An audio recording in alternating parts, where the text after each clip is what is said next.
Bacterial cell envelope, या कहते हैं आउटर रैपिंग। रैपिंग लफ्ज जो है रैपर से है, जैसे रैपर होता है, गिलाफ, कवर। ऐसे जो बैक्टीरियल सेल है उसका गिलाफ क्या है, उसके रैपिंग क्या है, उसमें क्या क्या चीजें शामिल हैं। बैक्टीरियल सेल एनवेलप में कैप्सूल आएगा, स्लाइम और सेल वॉल आएगी। ये तीन चीजें उसका रैपर है, उसका एनवेलप है, उसका गिलाफ है।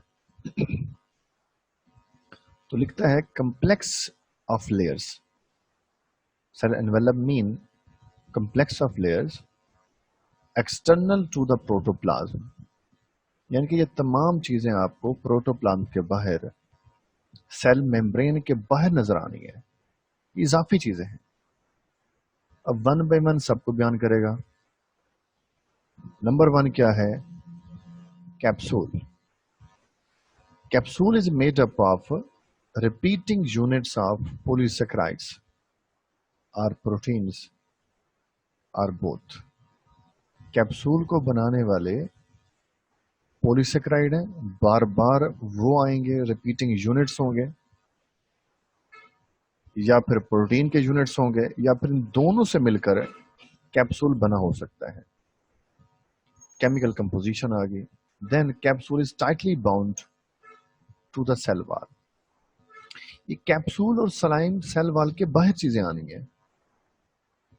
तो tightly bound to the cell wall, tightly bounded है, टाइट चीज है, उस टाइट्स की तरह।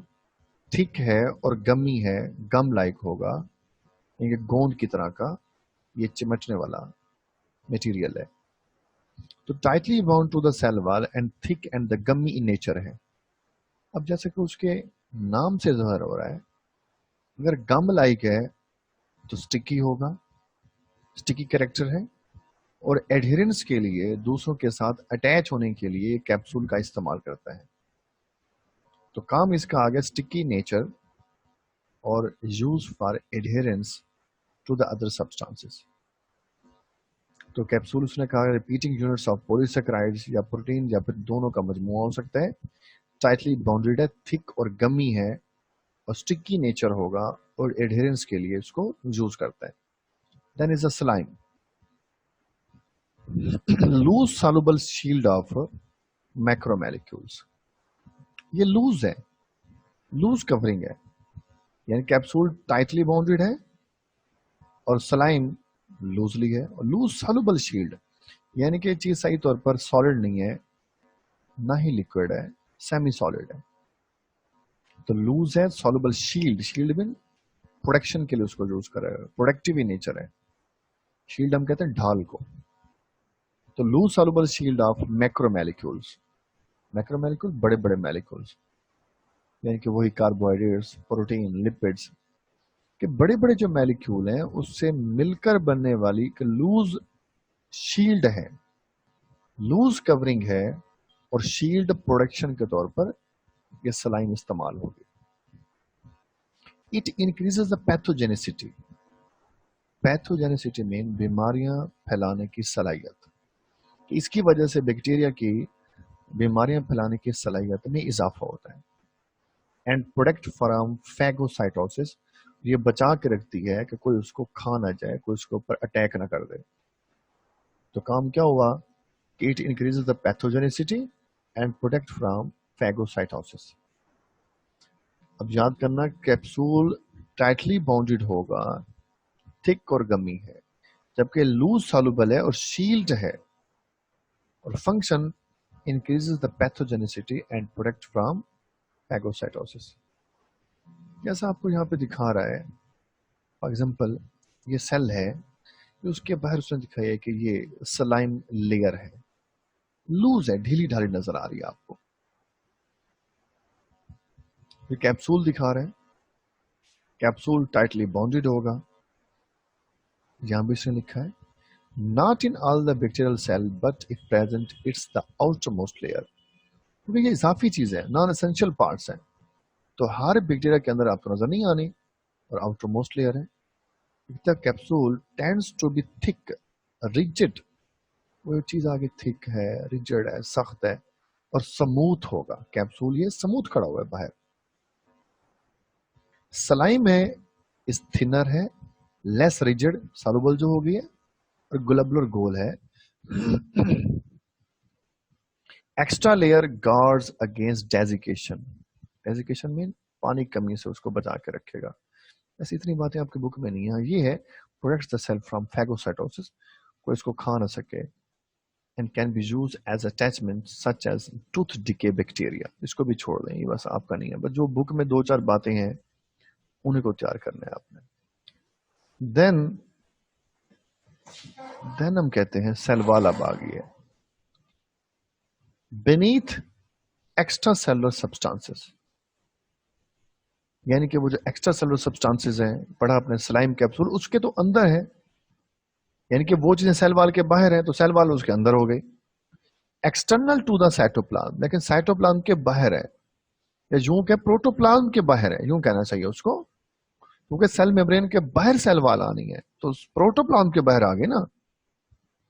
प्रोटोप्लाज्म में साइटोप्लाज्म और प्लस सेल मेम्ब्रेन होती है।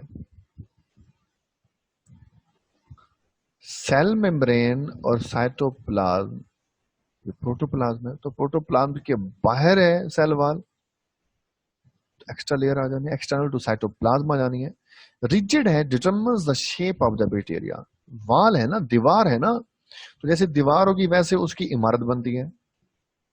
तो रिजिड है, determine the shape of bacteria, ये तय करते कि सेल कैसा होगा या बैक्टीरिया की शक्ल कैसी होगी। प्रोडक्ट फ्रॉम ऑस्मोटिक लाइसिस, सख्त किस्म की चीज है ना, तो पानी के भर जाने से ये फटने से बचाती है। क्योंकि पानी अगर ज्यादा भी इकट्ठा हो जाए तो ये सेल वाल उस बैक्टीरिया को फटने से बचाएगी। Absent in genus mycoplasma, mycoplasma हमने पहले भी कहा था कि ऐसे बैक्टीरिया हैं which are without cell wall, ये सेल वाल के बगैर होते हैं और ये स्मॉलेस्ट बैक्टीरिया है। जीनस माइकोप्लाज्मा में सेल वाल नजर नहीं आनी। देन आगे ग्राम स्टेनिंग टेक्निक है, बड़ी इंपॉर्टेंट है, ये बड़ी इंपॉर्टेंट है। ग्राम स्टेनिंग टेक्निक क्या है? एक क्रिश्चियन ग्राम साइंटिस्ट था जिसने 1885 में सबसे पहले इसको डिस्कवर किया, इस टेक्निक को। उसने दो तरह के सोल्यूशन तैयार किए, बल्कि पहले यूं कहें कि उसने एक क्रिस्टल वायलेट सोल्यूशन तैयार किया, क्रिस्टल वायलेट सोल्यूशन तैयार किया। जब उसने वो सोल्यूशन बैक्टीरिया के ऊपर डाला तो कुछ बैक्टीरिया उस सोल्यूशन की वजह से वायलेट या पर्पल हो गए, और कुछ वायलेट पर्पल होने के बजाय पिंक हो गए। वो बड़ा हैरान हुआ कि जो बैक्टीरिया हैं सोल्यूशन की वजह से बाज पर्पल और बाज पिंक क्यों हो गए। ये सोल्यूशन ही एक ही है और बाहर बैक्टीरिया भी एक जैसे नजर आ रहे हैं, लेकिन टू डिफरेंट रिजल्ट क्यों आ रहे हैं? कि जब उसने क्रिस्टल वायलेट सोल्यूशन डाला तो बाज बैक्टीरिया पर्पल हो गए और बाज पिंक हो गए। तो हैरान हुआ कि ऐसा क्या हो रहा है जी, वजह क्या है? फिर जो पर्पल हुए थे उस सोल्यूशन जैसे हो गए थे, उसने कहा ये पॉजिटिव है, और साथ उसने अपना नाम लगा दिया, तो बन गए ग्राम पॉजिटिव बैक्टीरिया। वो ग्राम पॉजिटिव बैक्टीरिया बन गए। और जो सोल्यूशन डालने की वजह से पिंक हो गए, उसने कहा ये नेगेटिव है, और साथ उसने अपना नाम लगा दिया और बन गए ग्राम नेगेटिव बैक्टीरिया। तो दो तरह के बैक्टीरिया बन गए। ये है on the base of cell wall, याद करना कि ग्राम पॉजिटिव और नेगेटिव जो बैक्टीरिया हैं, these are on the base of the cell wall, क्योंकि असल में उनकी सेल वाल में फर्क था। आगे बयान करेगा आपको। जो पॉजिटिव हैं वो सोल्यूशन डालने से पर्पल हो जाते हैं, और जो नेगेटिव हैं क्रिस्टल वायलेट सोल्यूशन डालेंगे तो वो पिंक हो जाने हैं। फिर आगे बयान करता है, ये आपको दिखा रहे हैं, हाँ देखें, यह है ग्राम पॉजिटिव बैक्टीरिया, ये पर्पल हो चुके हैं, और ये ग्राम नेगेटिव बैक्टीरिया। आगे उनके सेल वाल में डिफरेंस आपको दिखा रहा है। ये पॉजिटिव बैक्टीरिया है जो कि पर्पल हो रहे हैं, ये वाले, क्योंकि इनकी सेल वॉल में आगे हम पढ़ेंगे पेप्टाइडोग्लाइकेन एक कंपाउंड है, पेप्टाइडोग्लाइकेन कंपाउंड होता है और उसकी वजह से ये पॉजिटिव हो जाने, ये वायलेट हो जाते हैं, और ये हैं नेगेटिव बैक्टीरिया। यहाँ पेप्टाइडोग्लाइकेन है लेकिन उसकी मिकदार कम होती है, आगे बयान करेंगे हम उसको। फिर उसकी बजाय यहाँ पर लिपिड ज्यादा आ जाएगा, लिपिड ज्यादा आ जाएगा, तो ये नेगेटिव हो जाने हैं। उसने कहा gram positive stained purple form CV1 complex crystal violet 1। CV1 से क्या बनता है? Crystal violet 1 complex. कि जो पॉजिटिव हैं जब स्टेन डालेंगे ये पर्पल हो जाएंगे और क्रिस्टल वायलेट 1 कॉम्प्लेक्स बनाते हैं। तो भाई आपने सॉल्यूशन डाला तो सेल वॉल में जाकर उन कंपाउंड से इसका रिएक्शन होगा, सेल वॉल में जाकर उस सॉल्यूशन का रिएक्शन होगा, तब जाकर आगे जो कलर आ रहा है पर्पल उस रिएक्शन की वजह से आ रहा है। क्या भाई हमने कहा है कि सॉल्यूशन जो आपने डाला है उसका जाकर रिएक्शन होगा सेल वॉल में, तभी पर्पल कलर सामने आएगा। और वो कहते हैं CV1 ये कॉम्प्लेक्स बन गया है, CV1 कॉम्प्लेक्स बन गया है।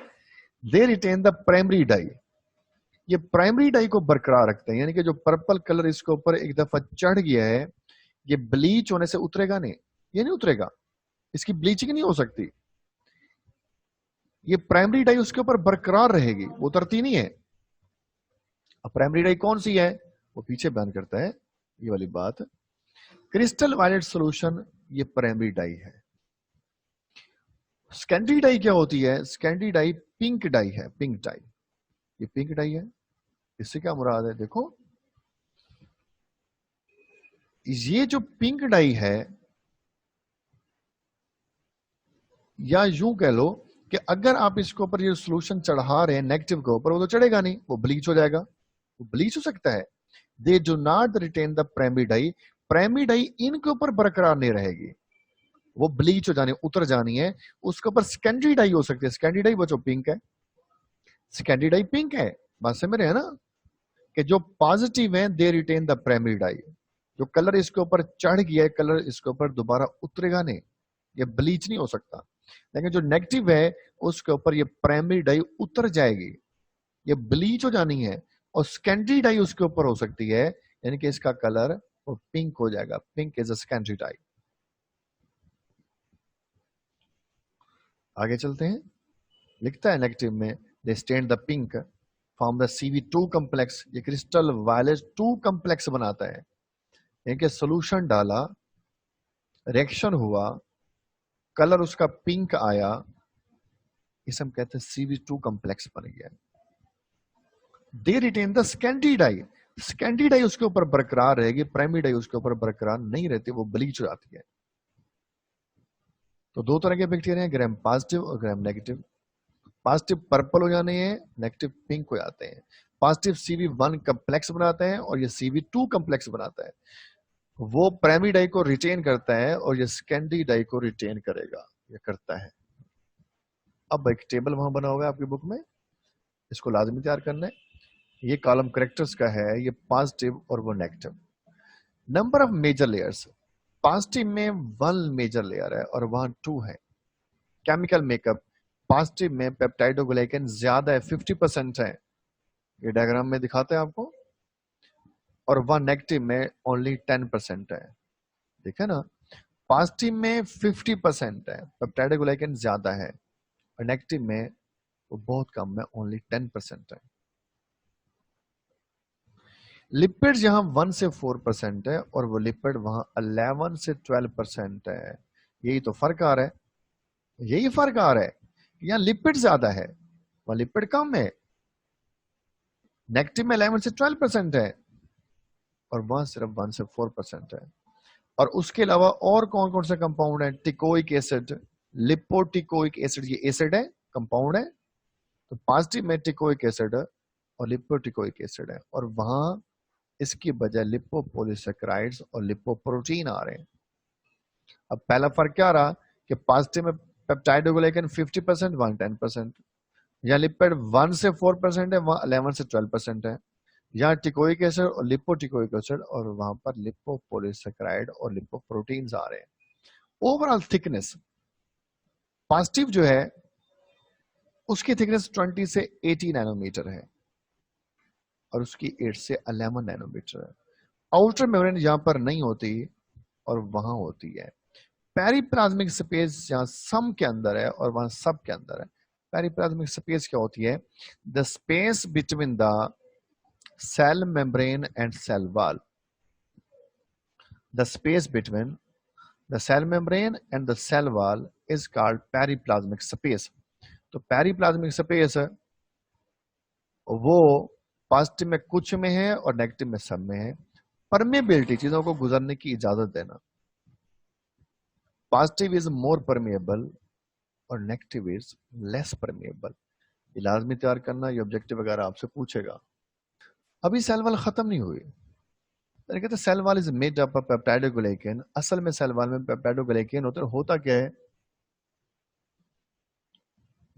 It is composed of framework of glycan. इसमें ग्लाइकेन आ रहा है, ग्लूकोज आ रहा है, linked with the peptide fragments, और फिर उसके साथ पेप्टाइड बॉन्ड आते हैं, पेप्टाइड के टुकड़े आने हैं, पेप्टाइड फ्रेगमेंट्स आने हैं। देखिए यूं समझ लें कि पेप्टाइडो पेप्टाइड को शो करता है, प्रोटीन को शो करता है, और ग्लाइकेन ग्लूकोज को, कार्बोहाइड्रेट्स को शो करता है।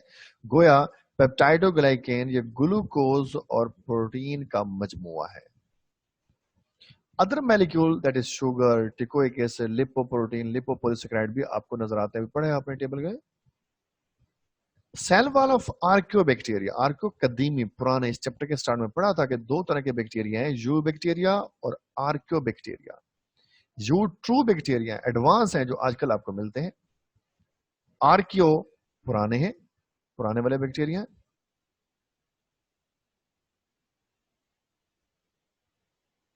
तो आर्कियो आ रहा है, कदीमी है, is different from the you bacteria. Archaeo की सेल वॉल यू से थोड़ी सी डिफरेंट है।